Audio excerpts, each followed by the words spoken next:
Soy consciente de que acabo de morir por el descarrilamiento de un camión. Saldo: mi columna y mis piernas destrozadas. De mi torso brota sangre y se amontona en la pista. Me levanto confundida. Verme tendida en el caliente asfalto me conmueve.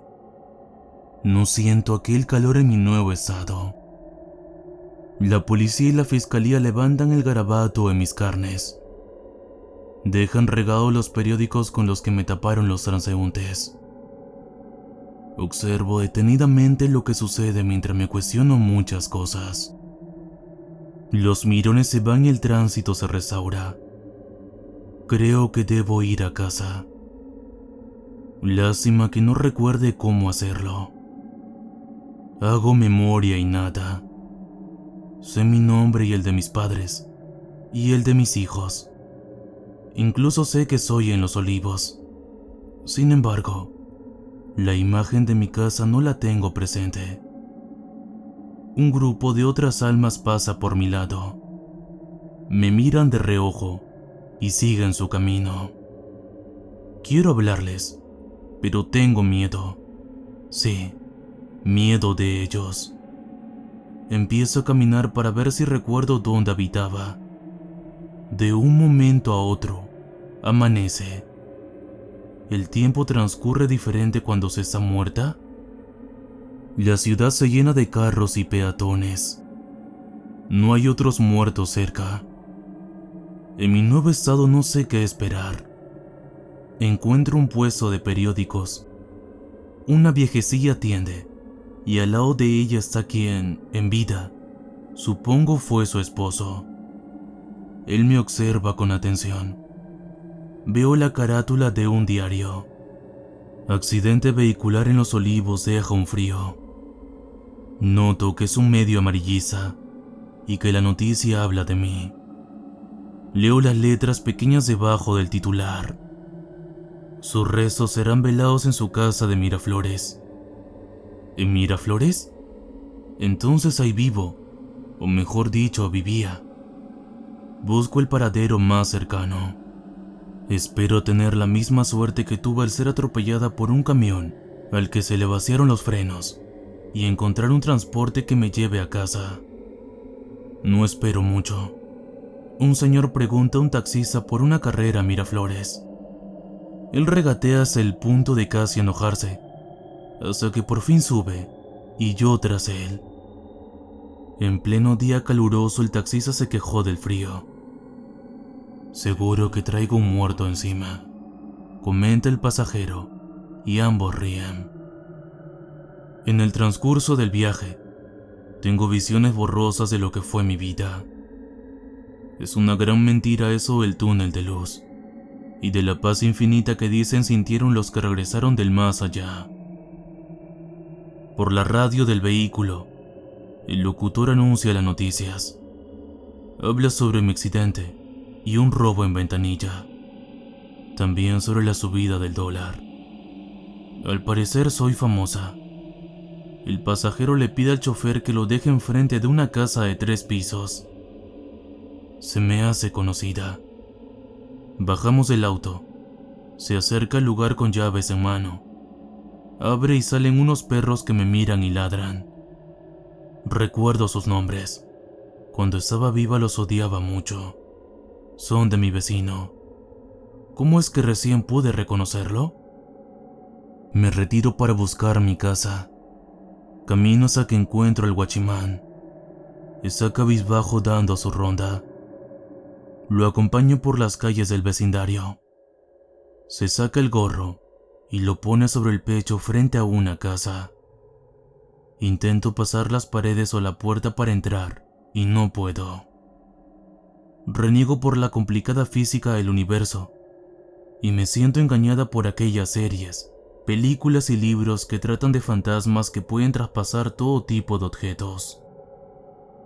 El vigilante saluda a una señora mientras ella toca la puerta. Le abren casi de inmediato, como si la estuvieran esperando. Entro con ella. Adentro, hay un ataúd y mis hijos lloran alrededor de él. La imagen rompe mi corazón. La señora Canosa los abraza. ¡Abuelita!, gritan al unísono. La observo y me doy cuenta de que es mi madre. Ha llegado sin papá. Entristezco. Me acerco al ataúd para verme y me da pena admirarme por segunda vez desde el accidente. Estoy pálida y con semblante molesto. Me han vestido de blanco. Llevo mi collar de perlas favorito. Me siento. Con las manos en la cabeza, lloro por mi propia partida. ¿Qué harán ellos sin mí? Y, sobre todo, ¿qué haré yo sin ellos? El pecho me quema y las lágrimas inexistentes caen. Suena el timbre y mi hijo, el menor, corre para abrir. Entra mi padre. Usa un bastón nuevo. Recuerdo que me lo había comentado por teléfono un día antes de mi fallecimiento. Las lagunas mentales las atribuyo a que ya no tengo un cerebro en donde reposen los recuerdos. Sale mi esposo de la cocina con vasos descartables vacíos. Mi tía Enriqueta va detrás de él con la jarra de café casi hirviendo. Él teme derramar líquidos calientes. En el velorio del tío Remorio hizo lo mismo. Se paseó por toda la sala con vasos vacíos en la mano. Veo su rostro desencajado y sus movimientos torpes. Él no estaba preparado para mi muerte. Nadie está preparado para morir. Llegan personas que no reconozco y traen arreglos florales. Llegan las amigas de mi madre, todas ellas con velos y apretando sus rosarios. Rezan por mi alma. Me elevo y empiezo a gritar, aunque nadie me escuche. No quiero dejarlos solos. No me quiero ir. Dejo de elevarme. Antes de tocar el techo caigo. Me alegro en parte por no irme todavía. Me incorporo mientras maldigo la existencia de la vida. Observo a mis hijos. Quiero verlos crecer. Quiero que tomen mi mano, pero es imposible. Tampoco puedo darle palabras de consuelo a mi familia. La muerte y su halo de invisibilidad nos separa. No sé si vagaré por mucho o poco tiempo al lado de ellos. Muy a mi pesar, debo aprender a estar muerta.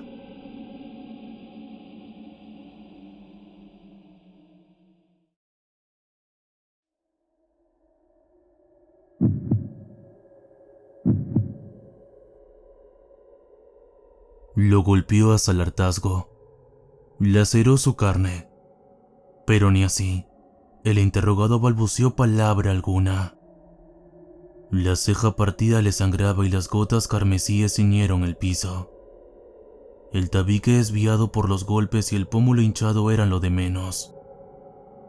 Su conciencia ya no podía más, pero debía guardar silencio. Lo había prometido. Cansado de no obtener respuesta, el custodio vociferó: «Traigan al otro». El guardia de apoyo le trajo a un viejo esposado que tenía el cabello cano, la piel delgada y las venas sobresalidas de sus brazos que parecían que se hallarían en cualquier momento.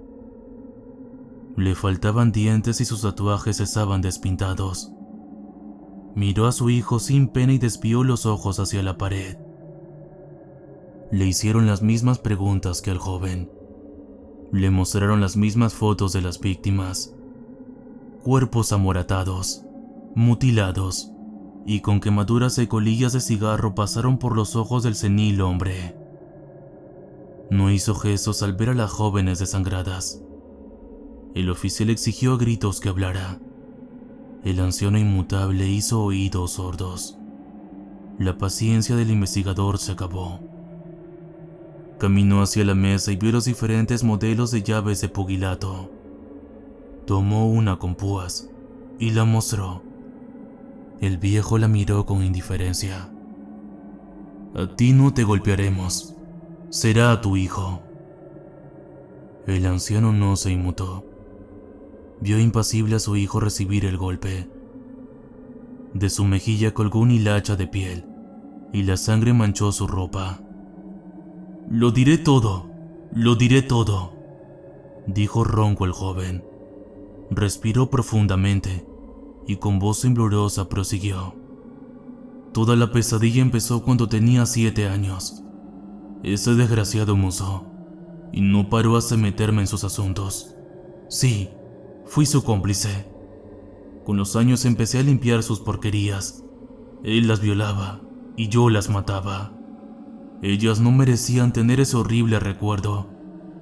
Ese recuerdo que me atormenta día a día desde aquel momento que me hizo lo mismo que a esas mujeres.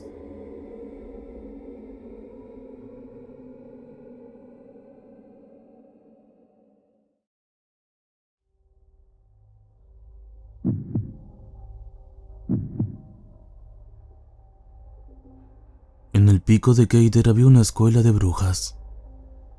Allí, la hija del médico, que enseñaba la cuna profana y la aguja del demonio, contaba con 7 jovencitas campesinas.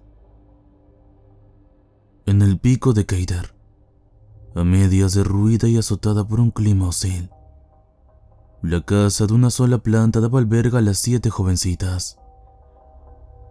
A los ecos del sótano, a una cruz invertida sobre la entrada de las habitaciones interiores. Allí, cuando soñaba con enfermedades en el centro de la colina tuberculosa, oyó el médico gritar a su hija invocando el poder que rebullía bajo las raíces de Occidente. Invocaba a un demonio en concreto. Pero la Gehenna ni siquiera bostezó bajo la colina, y el día y la noche continuaron con sus sendas despedidas.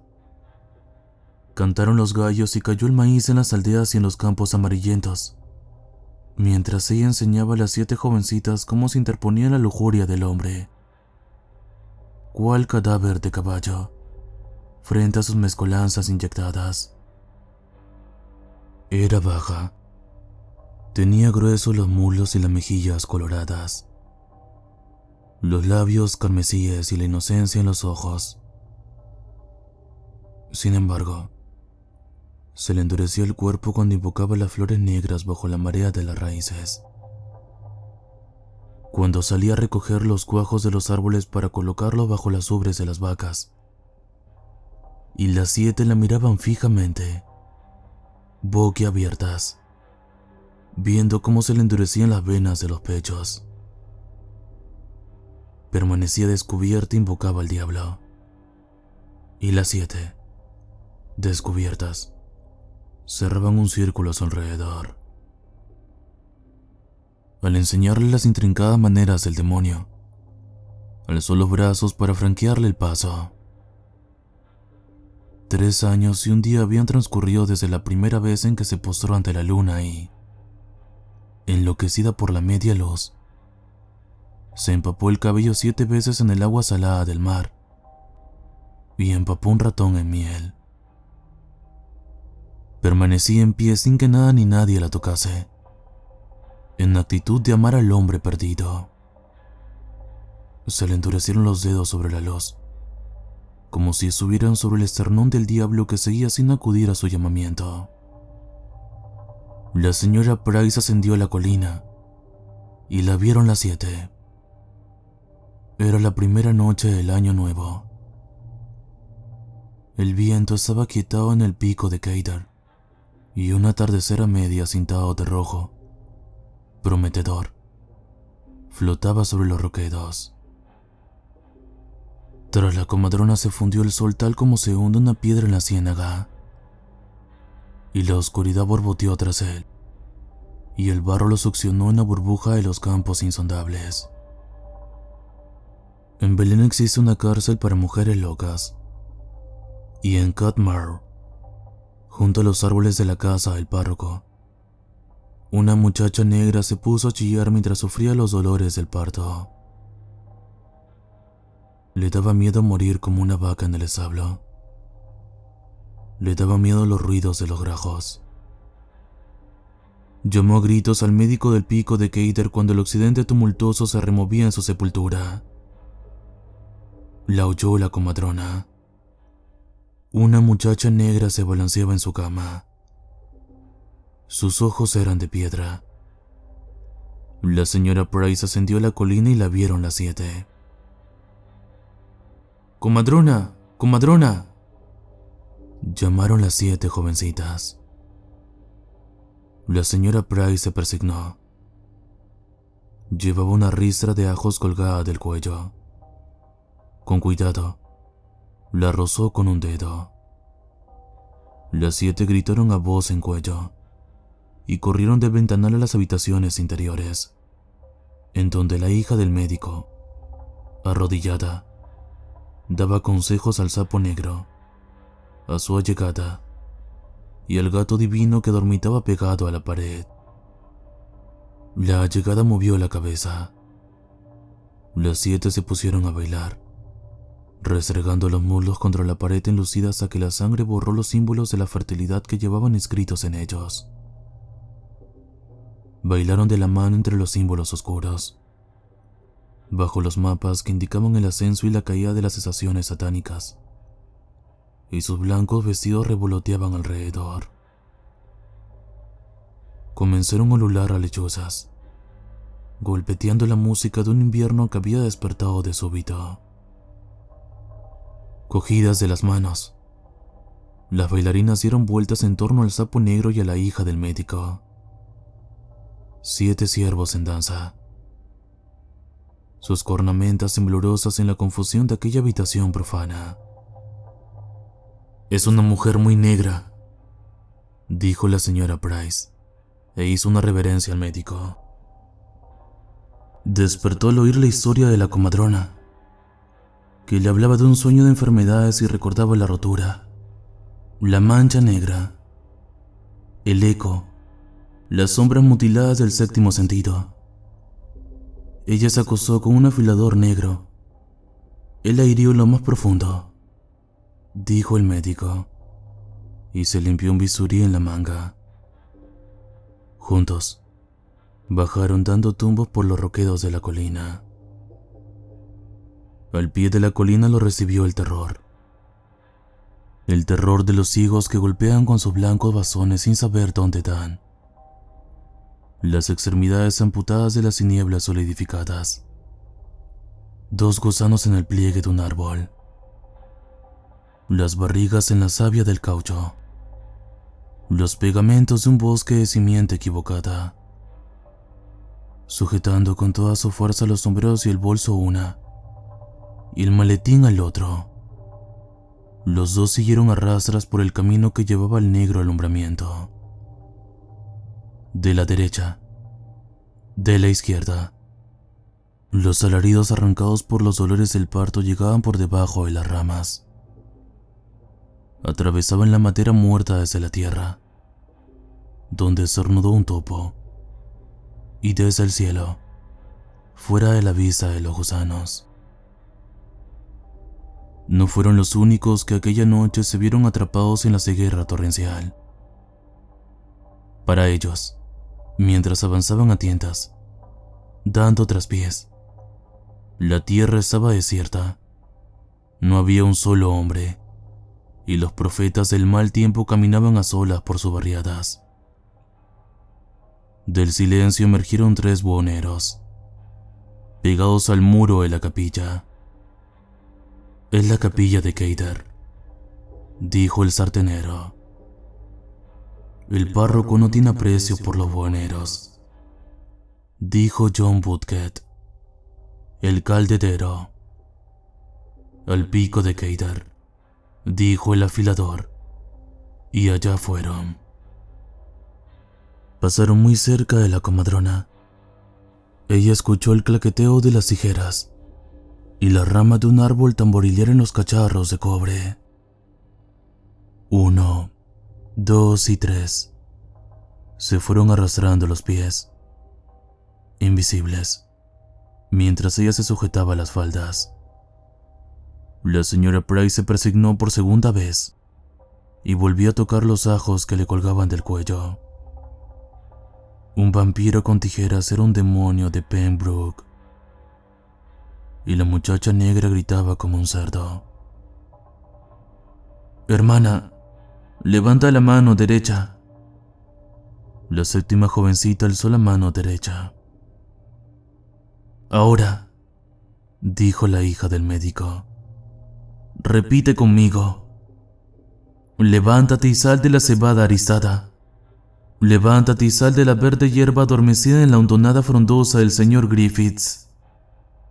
Hombre grande, hombre negro, todo ojos y solo un diente. Levántate y sal de las ciénagas de Keidar. Repite. El diablo me besa. El diablo me besa, dijo la muchacha helada en el centro de la cocina. Bésame para salir de la cebada arizada. Bésame para salir de la cebada arizada. En círculo, el resto de la jovencita se reía entre dientes. Sácame de la verde hierba. Sácame de la verde hierba. ¿Ya puedo ponerme la ropa?, dijo la joven bruja tras encontrarse con el mal invisible. A lo largo de las primeras horas de la noche, en el humo de las 7 candelas, la hija del médico habló el sacramento de las tinieblas. En los ojos de su allegada leyó la nueva de un grandísimo advenimiento profano. Adivinando el futuro en los ojos verdes y somnolientos vislumbró, con la misma claridad con que vieron los buhoneros la torreta, la llegada de una bestia descomunal con piel de ciervo. Vio el animal al sayo cuyo nombre se lee al revés, y vio que el negro, negrísimo ser errante ascendía la colina hacia donde estaban las 7 jovencitas sabias de Keidar. Despertó el gato. Pobre campana, dijo acariciando al gato a contrapelo. Talán, talán, campana, dijo, y balanceó por la cola al gato babeante. Hermana, levanta la mano izquierda. La primera jovencita alzó la mano izquierda. Ahora con la derecha pon un alfiler en la izquierda. ¿Dónde hay un alfiler? Aquí, dijo la hija del médico. Aquí tienes un alfiler, enredado en tus cabellos. La muchacha hizo ademán de llevarse la mano al negro cabello y extrajo un alfiler del rizo que le caía sobre la oreja. Repite. Te crucifico. Te crucifico, dijo la muchacha. Con el alfiler en la mano, se lo clavó al gato agazapado en el regazo de la hija. Porque el amor adopta múltiples formas: perro, gato, cerdo o cabra. Existía un amante hechizado en el tiempo de la misa, formado de pleno, con sus rasgos plasmados en la imagen del gato que salió huyendo con el vientre ensangrentado, corriendo hasta dejar atrás a las 7 jovencitas, el salón y el dispensario, hasta salir a la noche y seguir corriendo por la colina. El viento lo alcanzó en la herida y con agilidad bajó por los roquedos, camino de los arroyos refrescantes. Pasó como un relámpago junto a los 3 buhoneros. Un gato negro trae buena suerte, dijo el sartenero. Un gato ensangrentado trae mala suerte, dijo John Woodcote, el caldetero. El afilador no dijo nada. Emergieron del silencio junto al muro de la casa que se alzaba sobre la cima y escucharon la música infernal que salía de la puerta abierta.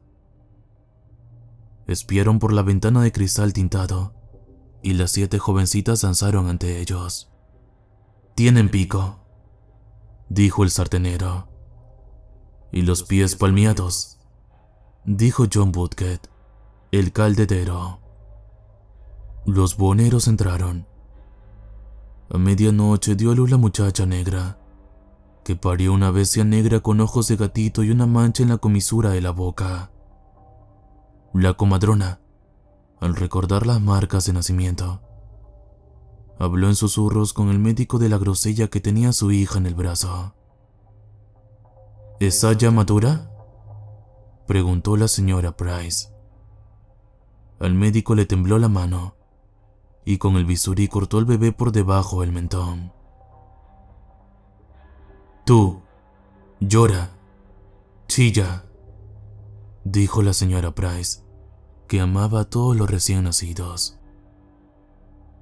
El viento aullaba por encima de Keiter y despertaba a los grajos adormecidos, que graznaron en la fronda y, con más fuerza que los búhos, perturbaron las meditaciones de la comadrona. No era habitual que los grajos, adormecidos sobre los tejados de zinc, se pusieran a graznar en plena noche. ¿Quién habría hechizado a los grajos? Bien podría salir el sol a la 1:10 de la madrugada.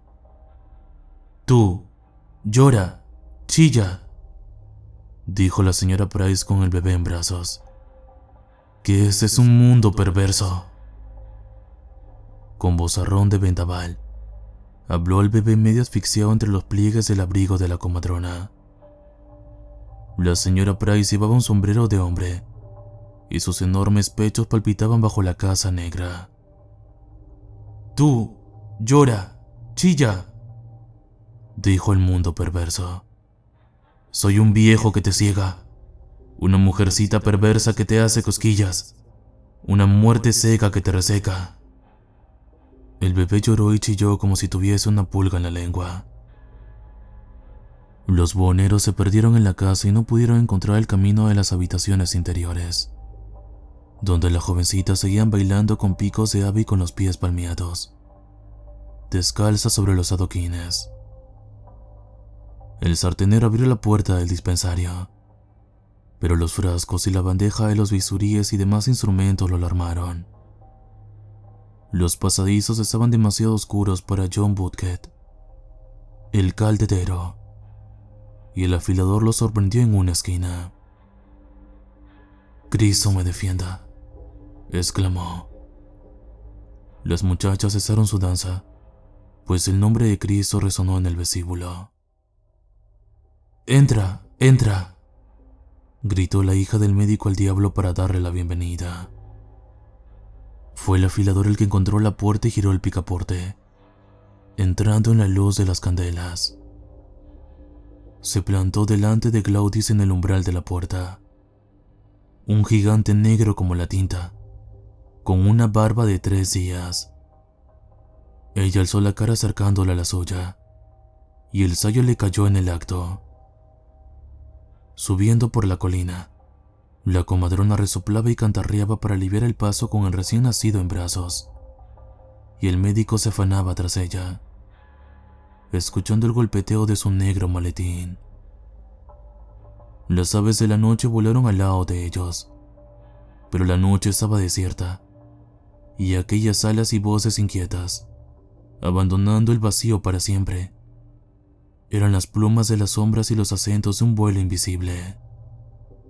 El propósito tras la vuelta del pico de Keiter, en el pecho de la colina repleto de cantos y los cráteres que picaban como la viruela aquella carne entre verde y negruzca, no era otro que el propósito del viento que, de grado o por fuerza, soplaba por todos los rincones la hierba morfa y las piedras de un mundo todavía por moldear.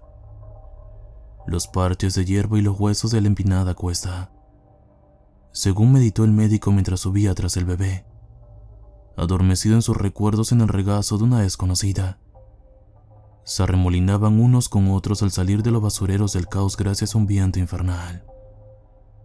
Sin embargo, la presunción del médico quedó en nada, pues el bebé negro soltó un alarido tan alto y agudo que el señor Griffiths lo oyó desde su templo en la fronda de la hondonada.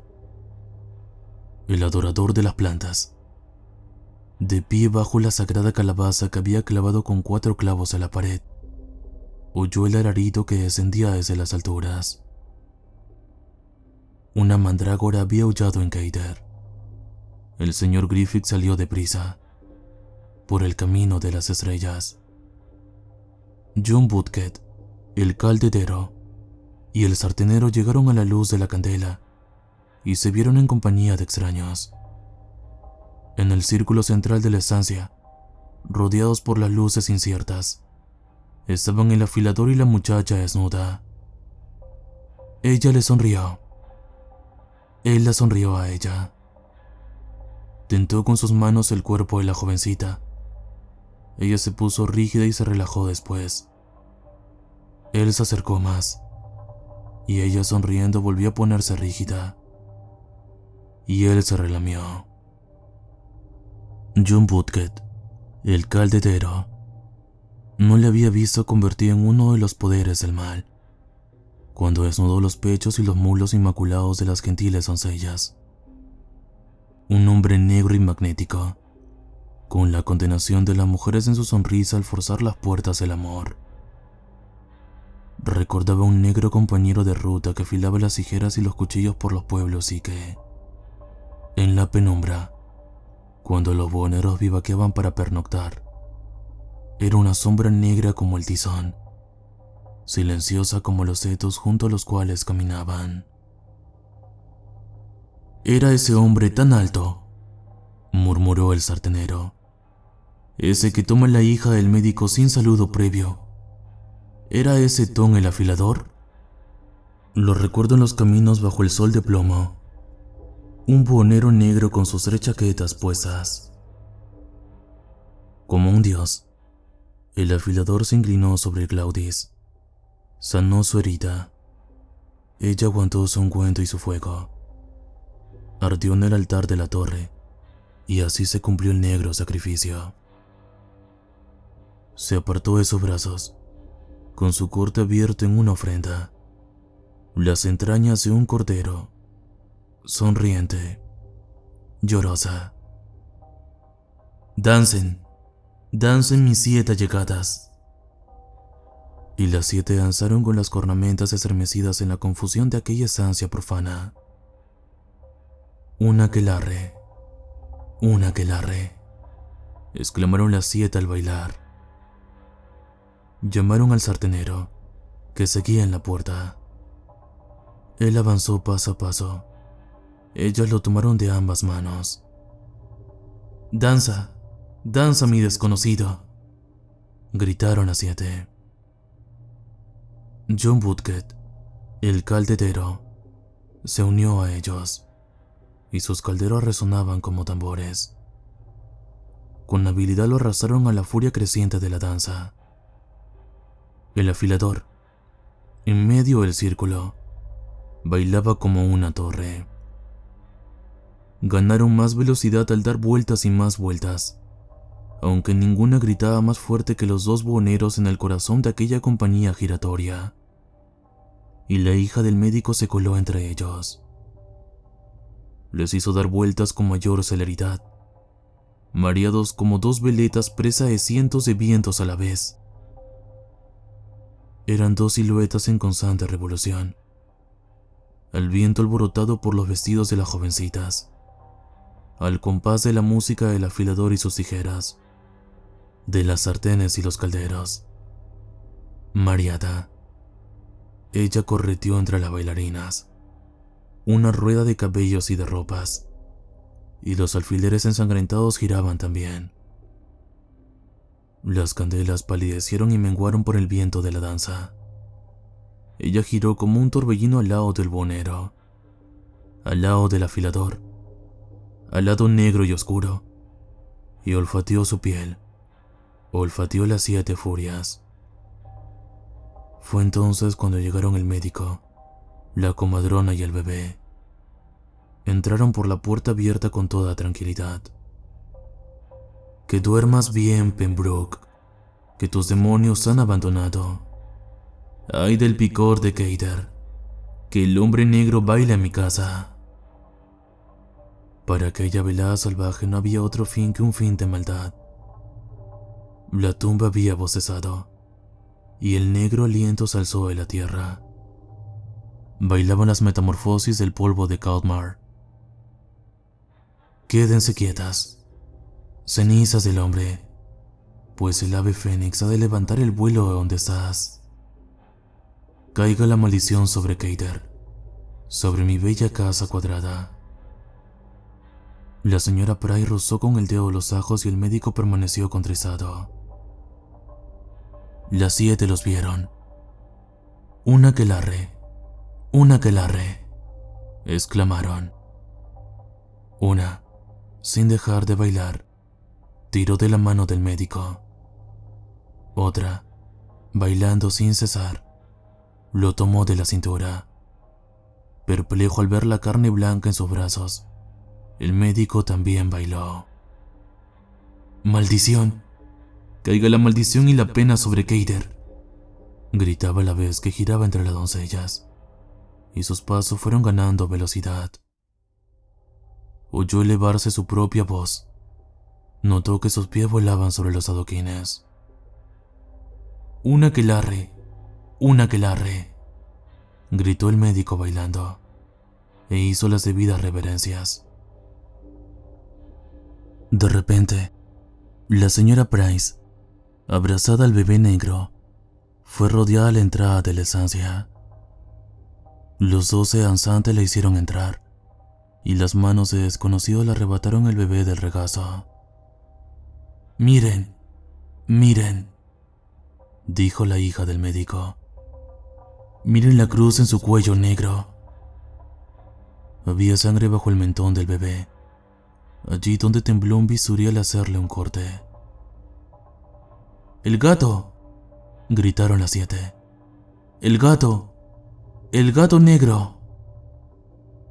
Habían desatado el diablo hechizado que habitaba en el gato, el esqueleto humano, la carne y el corazón de la ajena de las raíces del valle, y la imagen de un ser que calmaba su herida en los arroyos lejanos. Su magia había obrado. Depositaron al bebé sobre los adoquines y prosiguió la danza. «Pembroke, que duermas bien», susurró la comadrona que bailoteaba. «Tiéndete, no te muevas. Condado desierto». Y fue así que el último visitante esa noche encontró a 13 danzantes en las habitaciones interiores de la casa de Keider. Un hombre negro y una muchacha sonrojada. 2 buhoneros desarrapados. Un médico. Una comadrona. Y 7 muchachas campesinas que daban vueltas y más vueltas tomadas de las manos. Bajo los mapas que señalaban el ascenso y la caída de las estaciones satánicas. Entre los símbolos de las artes más siniestras. Dando vueltas sin cesar. Mareados. Gritando hacia el techo a la vez que reverenciaban la cruz invertida que estaba a la entrada. El señor Griffiths, medio ciego después de haber pasado mucho tiempo contemplando la luna, echó un vistazo y los encontró así. Vio al recién nacido sobre los fríos adoquines, invisible, en las sombras. Se acercó sigiloso al bebé y lo puso en pie. El bebé cayó. Con paciencia el señor Griffiths puso en pie al bebé, pero aquella mandrágora no iba a caminar esa noche.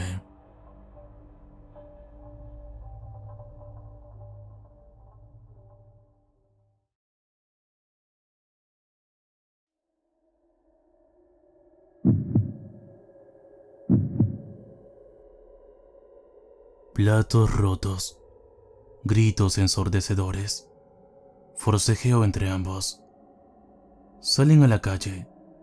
Él se sube al auto. No arranca. Ella camina rápidamente y enfurecida. Va alejándose. Él golpea el timón y grita.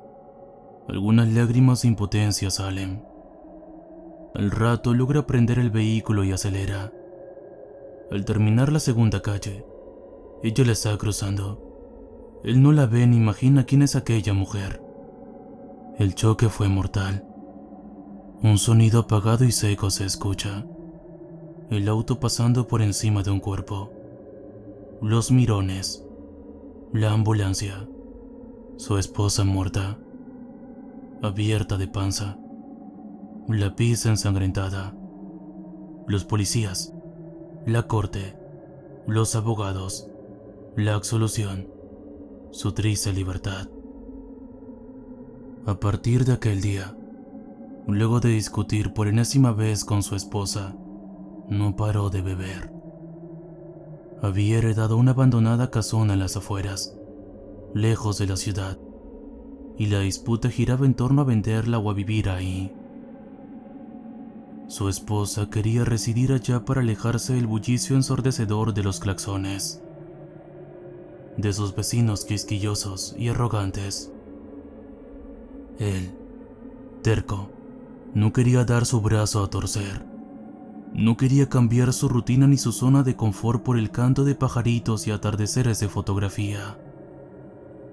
Esa fue, tal vez, la semilla de su grave error, la obstinación.